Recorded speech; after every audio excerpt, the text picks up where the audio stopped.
Hello friends, இன்றைக்கி ஷோபா லாகில் பாருங்கள், கத்திரிக்காய் பொரியல் செய்ய போகிறேங்க.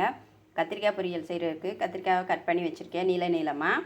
கத்திரிக்காயை கட் பண்ணி என்றைக்குமே தண்ணியில் போடணும், இல்லைன்னா கருத்துரும் அப்படியே. இப்போ இது ரொம்ப சிம்பிளான பொரியலுங்க, ரொம்ப ஈஸியாக சீக்கிரமாக செய்யக்கூடிய ஒரு பொரியல். இதை எப்படி செய்யலான்னு பார்க்கலாம் வாங்க.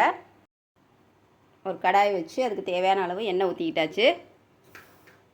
இப்போ இந்த எண்ணெய் சூடானதும் கொஞ்சம் கடுகு சேர்த்துக்குவோம். உளுந்து கொஞ்சம் சேர்த்துக்கிறேன். உளுந்து சேர்த்தோம்னா நல்லாயிருக்கும் சாப்பிடும்போது. இப்போது சீரகம் கொஞ்சம் சேர்த்துக்குவோம். நம்ம கட் பண்ணி வச்சுருக்க வெங்காயத்தையும் கொஞ்சம் சேர்த்துக்கலாம். வெங்காயம் கொஞ்சம் வதங்கட்டும். வெங்காயம் வதங்கிடுச்சு. இப்போ தக்காளி ஒன்று சேர்த்துக்குவோம். ஒரு தக்காளி கட் பண்ணி வச்சுருக்கேன், அதை சேர்த்துக்கலாம். இதுவும் கொஞ்சம் நல்லா வதங்கி வரட்டும். வெங்காயம் தக்காளி எல்லாம் நல்லா வெந்து வந்துருச்சு. இப்போ கருவேப்பிலை கொஞ்சம் சேர்த்துக்கலாம்.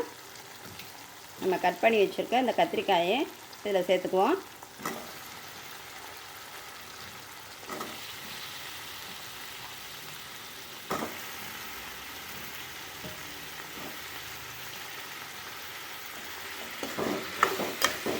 இதை ஒரு 2 நிமிஷம் இப்படி வதக்கி விடலாம்.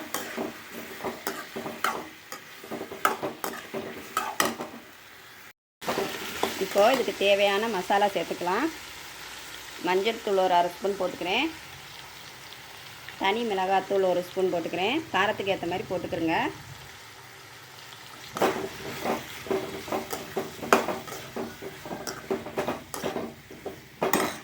சீரகம் சோம்புத்தூள் ஒரு 1/2 ஸ்பூன் போட்டுக்கிறேன்.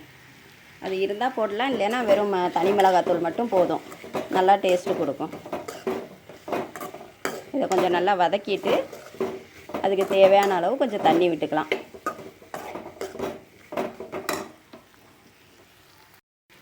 இந்த கத்திரிக்காயெலாம் வேகிறதுக்கு கொஞ்சமாக தண்ணி விட்டுக்குவோம். ரொம்ப விட வேண்டாம், கொஞ்சமாக விட்டால் போதும். கத்திரிக்காய் சீக்கிரமாக வெந்துடும். இது ஒரு 5 நிமிஷத்துலேயே நல்லா வெந்து வந்துடுங்க. கத்திரிக்காய்க்கு தேவையான அளவு உப்பு சேர்த்துக்கலாம்.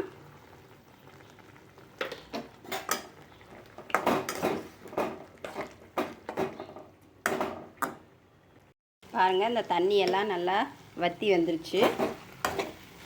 இந்த ஆயிலே ஒரு 5 நிமிஷம் இப்படி ஃப்ரை பண்ணோம்னா இன்னும் கொஞ்சம் நல்லா டேஸ்ட்டாக இருக்கும். ஒரு 2 செகண்ட் இப்படி ஃப்ரை ஆகட்டும்.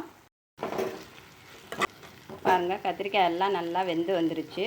நல்லா ஆயிலே நல்லா ஃப்ரை ஆகி நல்லா சூப்பராக இருக்குது. பார்க்கும்போதே நல்லா சாப்பிட்றதுக்கும் நல்லா டேஸ்ட்டாக இருக்கும்.